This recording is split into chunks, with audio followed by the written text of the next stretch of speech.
మా సంఘంలో నేను వాక్యం చెప్తే హోంవర్క్ ఇస్తాను. మళ్ళా వచ్చే ఆదివారం మీరు చిన్న వాక్యంకి ప్రశ్నలు వేసి జవాబు చెప్తేనే నెక్స్ట్ వాక్యం, లేకపోతే అదే వాక్యం రిపీట్.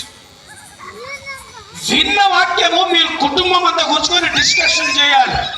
పరిశుద్ధాత్మ దేవుడు నా కాపరితో నా ఆత్మీయతనితో ఏం మాట్లాడాడు, ఎందుకోసం మాట్లాడించాడు, ఆ వాక్యానికి నాకున్న సంబంధం ఏంటిది, నేను మార్చుకోవాల్సిన గుణగణ లక్షణాలు ఏంటిది, నేను ఆహ్వానించవలసిన ఏమున్నాయి, నేను విడిచిపెట్టవలసిన ఏమున్నాయి అని చెప్పినప్పుడు ఆ ఫ్యామిలీ మీటింగ్లో ఇప్పుడు ఫ్యామిలీ ప్రేయర్లో వాళ్ళు కూర్చొని డిస్కస్ చేసినప్పుడు ప్రతి వాక్యము కొడుకులతో, కూతుర్లతో, తల్లిదండ్రులతో దేవుడు మాట్లాడతారు.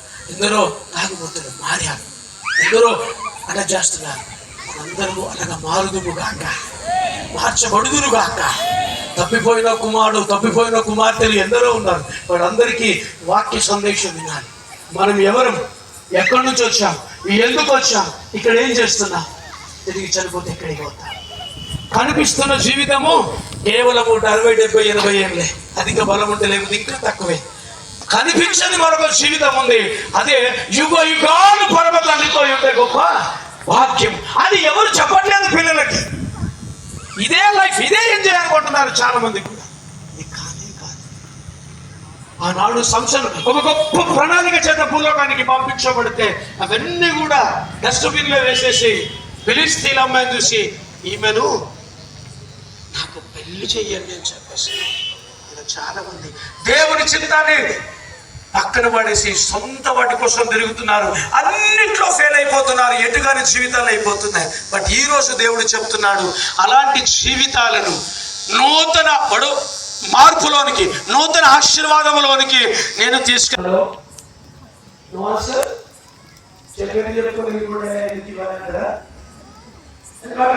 ఇప్పుడు చూశారు వాక్యం చదువుతుంటే కొంతమంది కట్టెలు పెట్టుకొని వచ్చి ఎట్లా పోతారా అన్నారు. ఈ రోజు మీరు తండ్రులనే మా ఊరికి నోరు అన్నది. చాలా సంతోషం. అడిగిన వాక్యమా ఒకటే, తప్పకుండా మీరు కొట్టాలి, కానీ వాక్యం విన్న తర్వాత మాత్రం పెట్టాలి అని చెప్పారు. ఒక ఆయన ఏమన్నాడంటే, అరే సూదొక సంగతి అన్న, నేను అదే సూర్యుడికి కూర్చోని దేవుడికి వాక్యము 40 నిమిషాలు చెప్పినప్పుడు మమ్మల్ని ఇద్దరు ఎత్తుకోగలుగుతారు.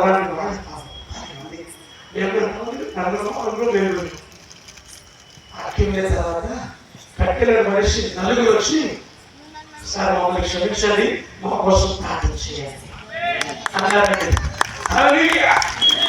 ఒక ఆయన ఇలాగే చెప్తే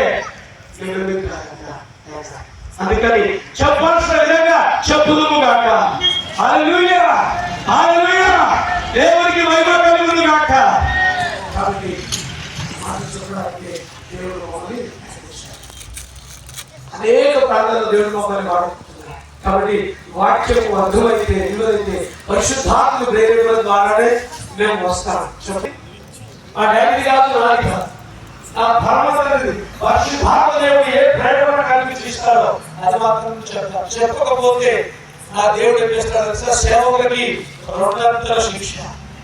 ఏ మాట చేత ఎవరితో మాట్లాడతాడో, మాట్లాడతాడో తెలియదు. వస్తాడో లేకపోతే 100%. ఆర్కెస్ట్రా ఎవెన్ మినిస్ట్రీ 2 సంఘాలు ఆ బ్రదర్స్ ప్రేరేట్ ఇస్తాను వస్తుంది అనుకుంటే మాత్రం ఆ లిస్ట్ ప్రేరేట్ ఆశివ్వండి. ప్రభు చెప్తున్నాడు, నేను మీకోసం శిలువలో మరణించాను, నేను పరలోకాన్ని ఈడ్చి మీకోసం నేను శిలువలో మరణించాను. ఇప్పుడు భూలోకంలో మీరు అందరూ కూడా ఏం చేయాలంటే పరలోక రాజ్య వారసులు కావాలి. ఇదే ఇదిన సందేశం.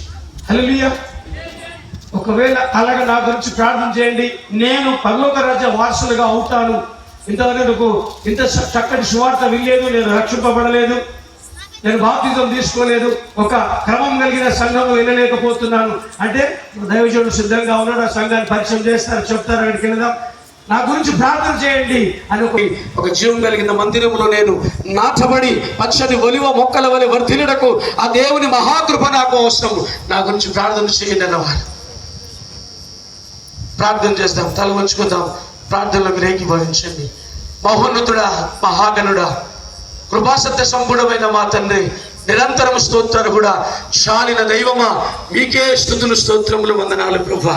ఇదిగో నా తండ్రి, మనుష్య కుమారుడు ఎవరని చెప్పినప్పుడు ప్రభువా, ప్రజలందరూ ఆయన బాప్తిజం ఇచ్చి యోహాను అన్నారు, ఏలియా అన్నారు, ఇర్మియా అన్నారు, ప్రవక్తలలో ఒకరు అన్నారు. నీ ప్రియ శిష్యులైతే సజీవుడవైన దేవుని కుమారుడు అని చెప్పినప్పుడు, ఇక్కడ మేమందరము ఆ సజీవుడైన దేవుని కుమారుడు యొక్క మాటలు విన్నప్పుడు మా స్థితిని గతిని అర్థం చేసుకునే ఆ గొప్ప కృప ఈ రోజు వాక్యం చేత మేము విన్నాం.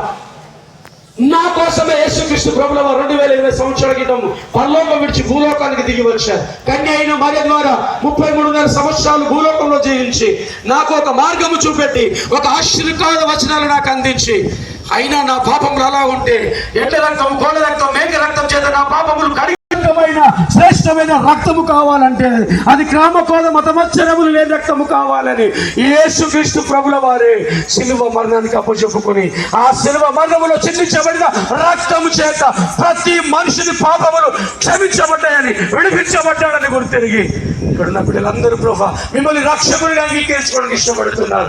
ఎంతైతే హృదయపూర్వకంగా మీరు రక్షకుడిగా అంగీకరించడానికి ఇష్టపడ్డారు, యేసు నామములో ఈ సమయం మొదలుకొని వారి హృదయంలో మీరు రక్షకులుగా ఉందురుగాక, వారు పాలు పొందుకోగలరని ఈ బిడ్డలందరి మీ దయగా వస్తానికి అప్పచెప్పుకుంటూ యేసు ప్రభు ఘనమైన నామములో ప్రార్థించి స్తుతించి బ్రతిమిలాడి వేడుకొనుచున్నాము మా పరమ తండ్రి.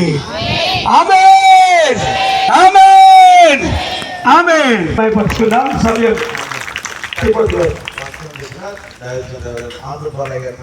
ప్రభుత్వ స్తోత్రాలు చెప్తాం. హల్లెలూయా.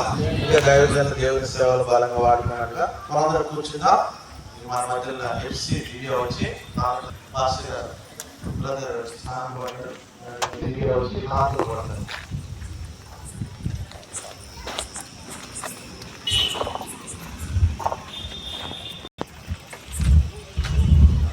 రాష్ట్ర భాషలో పైన